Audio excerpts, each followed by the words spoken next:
Hey guys, Connor at Groves Automotive, and today I'm going to give you a little project update on our Widebody 335. About a week ago from today, we started this car up, and when we got it started up, we noticed it had a slew of issues.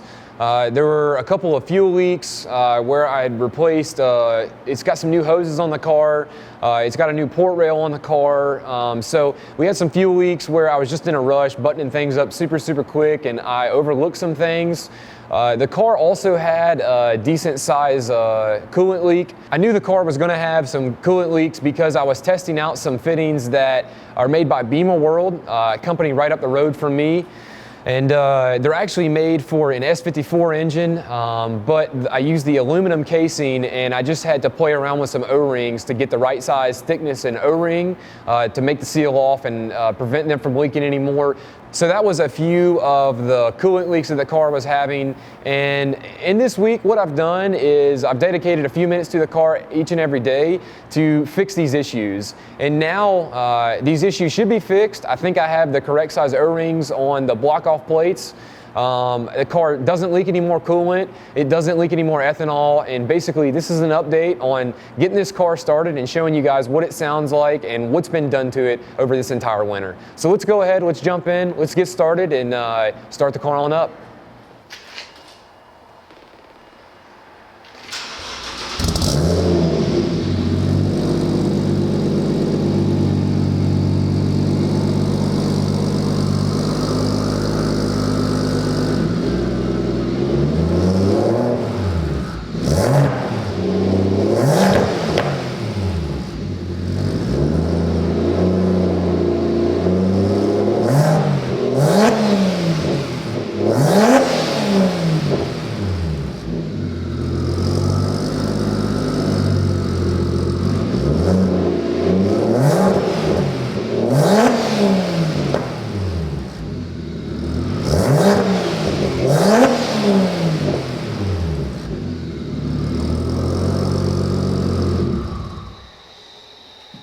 All right guys, now that you've finally heard the car, you see what it sounds like, you see what it runs like, let's go ahead and talk about some of the changes I've made since last track season. Let's talk about why they're important and what they're gonna prove this year. So one of the biggest changes I've made is switching up from a piggyback tune, and I'm going to a DME only tune. So it's called a flash only. And this little device here is gonna give me the ability to do that. This is a Automotive Motorsports boost box.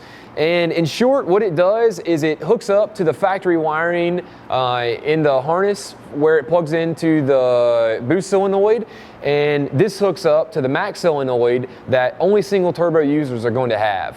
So none of you twin turbo or stock turbo or hybrid turbo guys are going to have this, but all the single turbo guys are pretty much taking advantage of this product now. And the biggest benefit it offers is just reliable, simple, and easy tunes to upload to these cars that are a lot easier than splicing into your factory harness and crimping a wire there and running it halfway across the engine bay. It's a lot more complex when you have a piggyback. So this is, I believe, the technology of the future for these cars, and that's the reason I've went to it.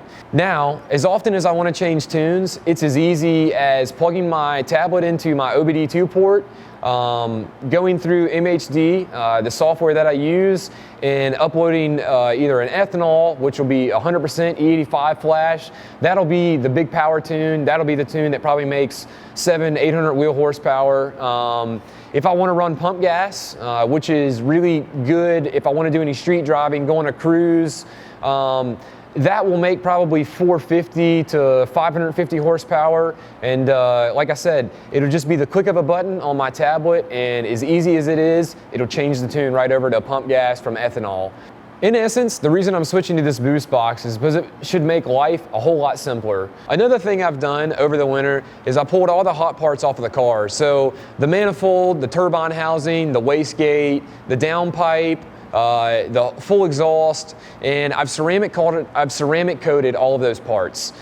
Ceramic coating is important because it reduces your underhood temps and your exhaust temps on the exterior of the pipe significantly. And also what it does is it creates a really good thermal barrier, preventing the heat from escaping the pipe.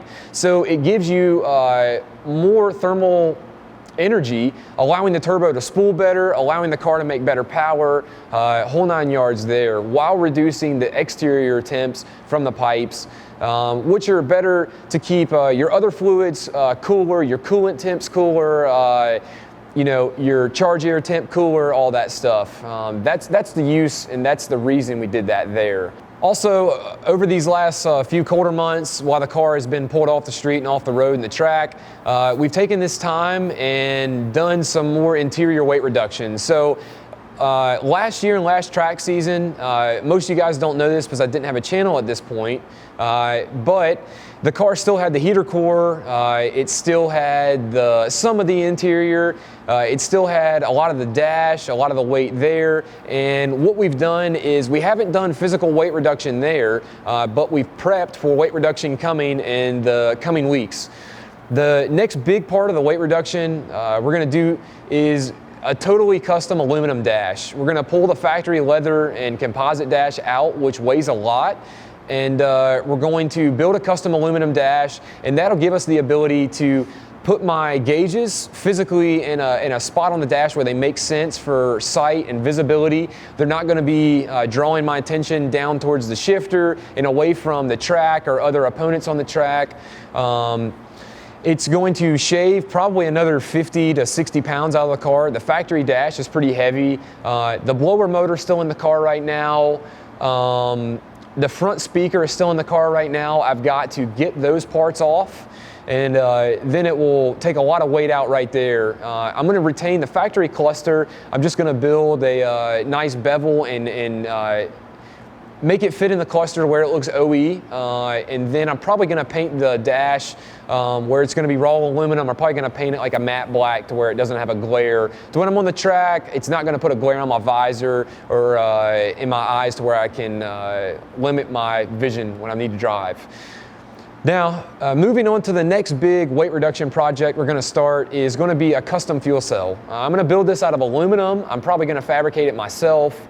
And it's going to sit in the tray, the storage tray in the trunk of the car. So we're going to move the gas tank from in the center of the car where it sits now, more towards the back. And what that's going to do is that's going to fix the funky weight bias the car has right now. There's a lot of weight in the nose via a lot of the coolers up front, oil coolers, my power steering cooler, the radiator being oversized, the intercooler being a lot bigger. So there's a lot of weight hanging off the very front of the nose. And building the fuel cell, it's not going to be quite as big as the factory fuel tank. So it'll probably be 15 gallons, somewhere in that range.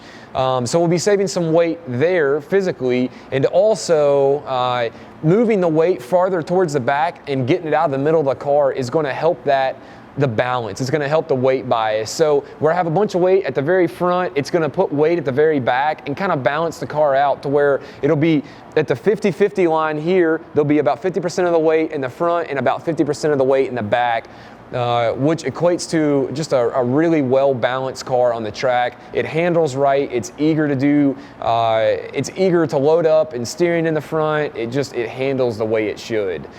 So correcting some of the issues that weight reduction has actually caused, because this car used to be 50-50, perfectly weight distributed from the factory. It had perfect weight distribution from the factory. So getting the weight distribution more bang on, front to back and side to side, would just make the car a whole lot more eager on the track and a lot more capable. So that's the reason we're doing some of these things. Now that I've highlighted some of the current modifications going on in the car right now and taking place, talk about a few of the reasons I'm doing this stuff. The biggest thing I'm in preparation for right now is a half mile in Hot Springs, Virginia. I think it's June 29th and the 30th, which is a Saturday and a Sunday, I believe. This event is from Wanna Go Fast. They're a company who sponsors these half-mile roll racing events, and that's going to be probably one of the first events I take this car to, other than just your regular track days, having fun with it up at VIR and Summit Point, some of the tracks alongside the East Coast. This half mile specifically, I'm looking to get a trap speed in the range of 175 miles an hour to 185 miles an hour. If I go 175 to 180, that's my goal. I'll be super happy. I'll be thrilled with that.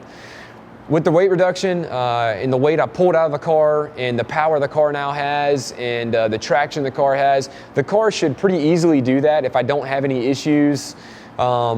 And then my next goal after I reach 180 would be to close the deck and the top of the motor. This car has a factory open deck, so I'd like to put a closed deck insert in there, put a set of forged pistons in, put a set of better forged rods, and just refresh bearings everywhere and do a built head and a set of cams and shoot for 1,000 wheel horsepower or more and go for that 200 mile an hour mark. And that'll be my ultimate goal for this four-door big car at the half mile. And if I do that, that'll be a big milestone achieved there. You're going to be seeing me take this car to the track as warm weather really sets in big time here. We're going to be getting it out on the street, having some fun in Mexico, having some fun racing some friends, and just showing you guys what the car does and why I built it the way I built it. So I hope you guys enjoyed this video. I hope you click the subscribe and the like button below, and let me know in the comments if there's anything in specific you want to see on this build or any questions I can answer. Definitely let me know. And guys, thanks for watching.